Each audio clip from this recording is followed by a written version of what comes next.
Aloha! It's 365 Hawaii. With Eric and Julie Ziemelis, and behind us is a beach in Waikiki. But that is not our final destination. We have been to Canada, particularly the Banff National Park, and we were thinking of comparing what it is like to be in Canada versus what it's like to be here in Hawaii. Right, and as you guys know, we are hiking enthusiasts, so we wanted to go to one of the most beautiful places on the globe to go see what it's like there. And we discovered quite a few things that are like Hawaii, but not quite. And we wanted to bring those to you while also showing you some beautiful places in Banff National Park. Yeah, and these are the things that you guys always see when you come over here. You're like, it's kind of like home, but kind of different. So we thought we'd compare and contrast and see what it's like. Right, and we give you guys some different insights we picked up along the travels. So let's go.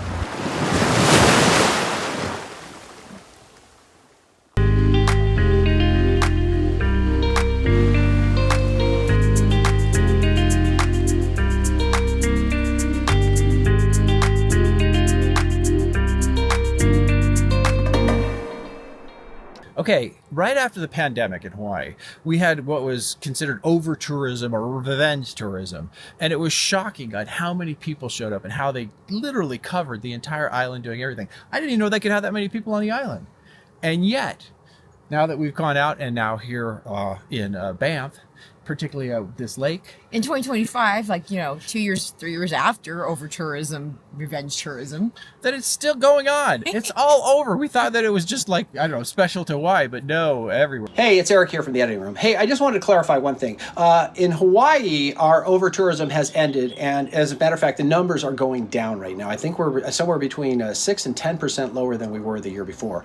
And the other interesting thing in Canada, the numbers have gone up. They're from what I read, they're almost 13% up this year. So the political climate does dictate where tourism is going. Okay, now back to the video. Italy, of course, has been overrun, and Spain, and all these different places. Yeah, Spain, Barcelona, they're actually hosing down the tourists and telling them to stay home. But I will say that, as always, being at that rock pile with hundreds of people is like claustrophobic. Getting out and away, putting a little more effort into being further away instead of just sitting over there with a bunch of people made a difference here. And but again, I'm going to go back to Big Island. I love the Big Island because it is rural. We ended up sitting next to somebody who's going to be working here, and he was talking about he lives in Toronto with 3 million people, and he wants to go west to Vancouver where it's less populated. And we were talking about our island versus Oahu and how it's less populated. And even though we have to deal with some of the issues that come with basically a rural environment, it still feels like we've created an opportunity for you to still feel connected to nature and being able to get out by yourself and being able to go and see things that other people aren't jamming in to see it with you at the same time. The level of not understanding how it gets with too many people, we just don't get that much in Kona. Yeah. Yeah, I say that I think I just gave it a little bit more of it. Truly is a really special place.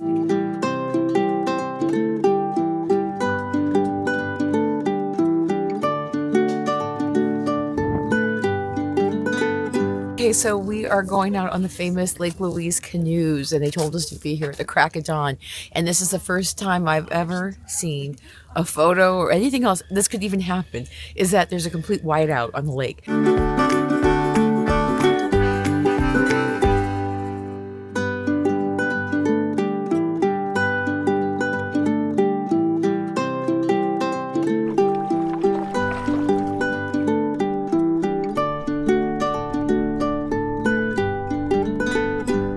Okay, so we are going to talk about expectations, particularly while traveling. And we see this a lot when people come to Hawaii, that they have specific expectations of how things are going to go.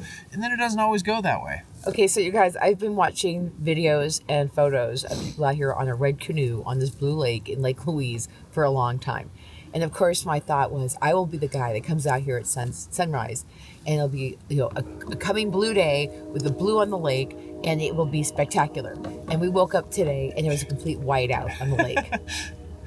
It was so white that we thought, oh my God, why should we even get out of bed at this Right, place? we weren't even going to go. Yeah. And then we said, you know what, if nothing else, just go down there for the experience of it. And now the fog is starting to lift. We're only out here with maybe 5 other people because I bet everybody else said I'm not going. And the fog and the mist is coming off the lake. It's sitting on the top of the trees. It's encapsulating the top of the mountains behind us. And as it's starting to wear down, burn off. That's the word. We're seeing the snow-capped mountains because it's been snowing at the top of the mountains for the last 2 days.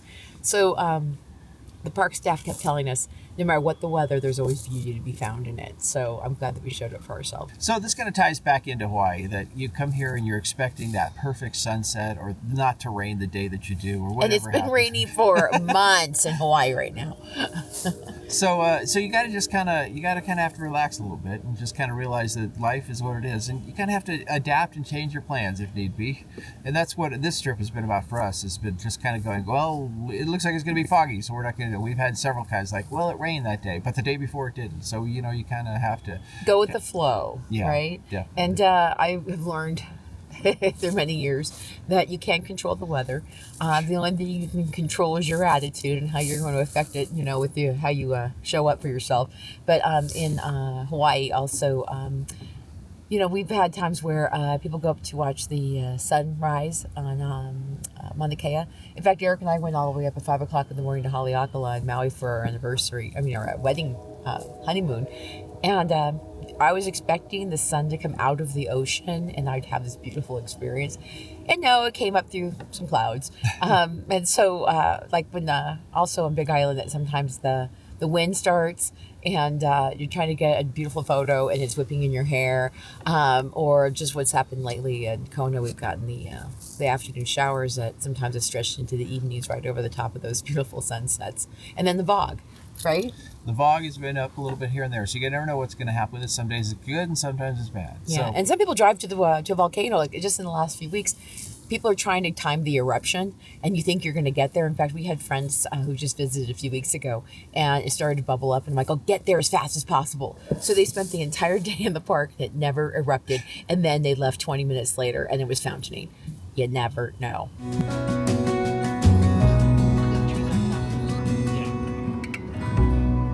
one of the things I will say in Canada is that they don't drive quite as aggressively as they do in the United States, which is definitely nice.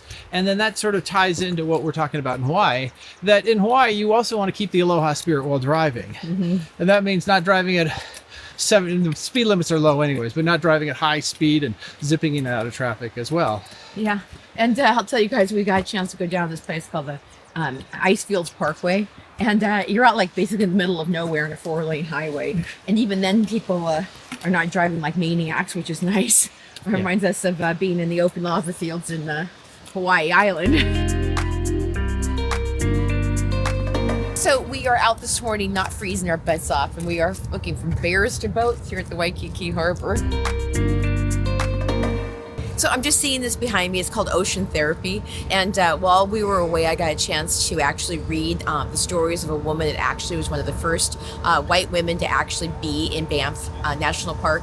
And she was talking about how important it was to be out in nature, to basically, it's a spiritual experience and kind of like, ease the soul. And I think that's what we also talk about between like being in places like the glaciers and the forests of Banff and being here in the ocean in Hawaii, that either way being out in nature is so important, just for your whole being. And if you're swimming with the dolphins or being able to see the whales or being up in the ocean, up in the forest and seeing bears and wildlife, either way it gives you that that thing that says, you know what, I'm not in my normal life, I'm not with the masses, I'm out doing something that's amazing. And I think everybody needs a little bit of that. So nature's important. And also the more I come out and see all this stuff, I think it's so important also to respect nature and to protect it.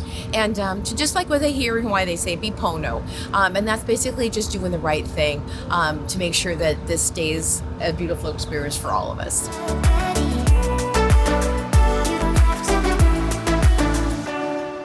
Hey, so we're walking on a path to a place called Inkpots, and we're passing a lot of different kinds of people. And not only are we hearing the sounds of birds in the trees, but we're also hearing the sounds of different languages from all over the world, actually. It kind of sounds a little bit like Hawaii, all kinds of different people all over. But what's interesting about Canada is that we, as the Americans, are definitely the minority.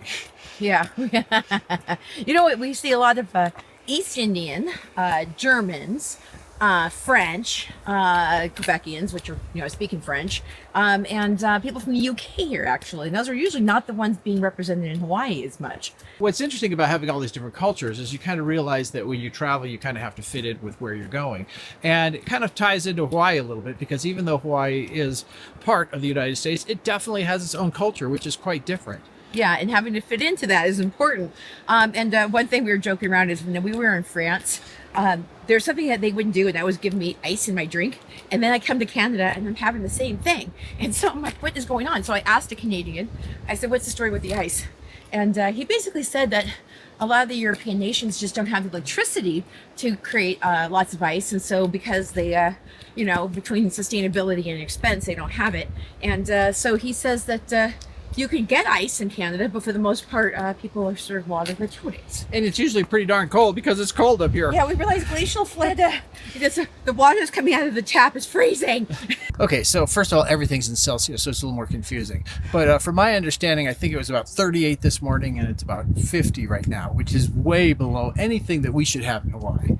And the other thing that's interesting is here it's so cold, you really don't even have to change your clothes because it's snow, you don't sweat, you don't do anything. So it's not like Hawaii at the end of the day, you're like, ooh, I need a new shirt.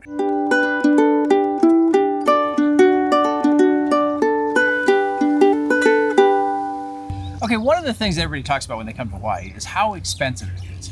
Well, I don't want to say that we're going to disprove that theory, but it sure didn't seem that way when we were on vacation. Yeah. So one of the reasons I wanted to go to Canada, you guys, is because the exchange rate was such that I thought I was going to get like a third off my vacation, and we realized that they actually jumped it up the prices by a third to like make that not really actually the same happen there. Yeah, so it's just about the same as it would be in Hawaii, except for it was in Canada. You paid Canadian instead of American dollar. And we got a chance to enjoy Canadian syrup. And we didn't get a chance to try the poutine, though. So my Canadian friends, I'm sorry I missed that one.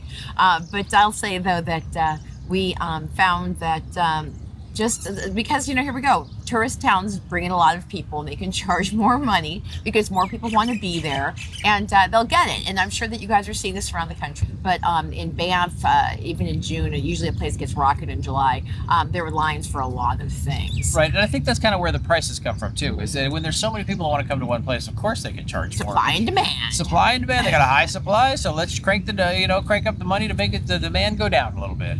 Yeah, so I have a good story about that. We flew WestJet back from Canada, and they had their signature seats were like the first 10 rows that were these really fancy seats that are extended legroom and stuff like that. Well, they were all empty on this flight when we went to book them, and I'm like, why is that? Because they were charging for those, and they started out charging, it was like an extra $150 for the seat, and then as they got closer to the actual date, they lowered the price, and it got down to a price where we actually thought it was reasonable to do so. Yeah. But there you go. There's a supply and demand. Get this. Because Canadians right now coming to Hawaii, that definitely is an expensive venture, right? Just because the exchange rate again, right? So WestJet seems to be kind of like an affordable airline, and you guys, the things that you take for granted. We got a pack of pretzels for a 6-hour flight on that flight. And I will say that one thing I love about Alaska and Hawaiian is that they really give, like, they troll down the where they say, snacks, anyone? You can buy, you can buy all kinds of different things that, you want from the snack tray, and you can also order meals ahead of time. But I'd say that you're definitely realizing that people will choose WestJet because it is less expensive than our domestic carriers. Because I know that a lot of Canadians have reached out to us and said that when they come here, definitely price is an issue. And so, but I just want you guys to know that traveling from the United States to Canada, price is still an issue. Okay, so it's good to be on vacation, but it's also good to come home. And as you can see, we're here at our little studio out in the outside. In the tropics. In the tropics, yes. So, Jelly, what did you like the most about being on vacation? Well, you know what? I will say that being away and getting a chance to see the mountains, and also just like every time we turned around, it was another vista that was like shocking because it's the Rocky Mountains. And it ended up being better than going to the Dolomites, which was actually what I wanted to do, to go to Italy. But definitely it gave us an opportunity to remind ourselves how good we have it here in Hawaii, especially with, let's say, the humidity. I sometimes kind of like bitch about it, but I will say that being up in the mountains in the cold takes a toll on your skin. Okay, so I personally, I got a chance to drive down to Li'i today, and that is always, after you've been gone, it's just like this. You know, it's like coming home. You know, there's not too many people out here in Kona, so it's not too crowded, but there's enough to kind of make it in. And the surfers were out today, and the sun was out, and it was a balmy like 82 degrees. You know what I mean? Just perfect. And the humidity is definitely, compared to where there was no humidity in the Rockies, is here it was just kind of perfect. And you can actually kind of like feel the air against you, which is definitely something that's pretty rare. It has our tropics, and there's also a little bit of that smell of plumeria that people talk about as well. Yeah, so that's Eric's little paradise happy moment here. But the thing is that we're happy to be able to show our sides of being here. But being away always gives us an opportunity when we come back to really appreciate what we have here in Hawaii. And with that, we also want to let you guys know that we do help people who feel the same way that we do. By getting out of the cold and coming into the warm, that we will help people purchase homes here. And also we are professional relocation specialists. And we have a variety of different groups people can join. We've got books and resources. You can join our Ohana at 365hawaiire.com. And that gets you free access to real estate books I've written, and also the groups. And also you can connect with us directly, and we can do a Zoom call with you to see if it's something that you could actually do. Hope you guys catch us on the next one, and please subscribe to the channel. It definitely makes it better, and like the video, like everybody says, to make our reach a little bit farther than it is today. Right, and off to our next adventure, which will, yes, be on Hawaii Island, not in a different country. And with that, we say aloha!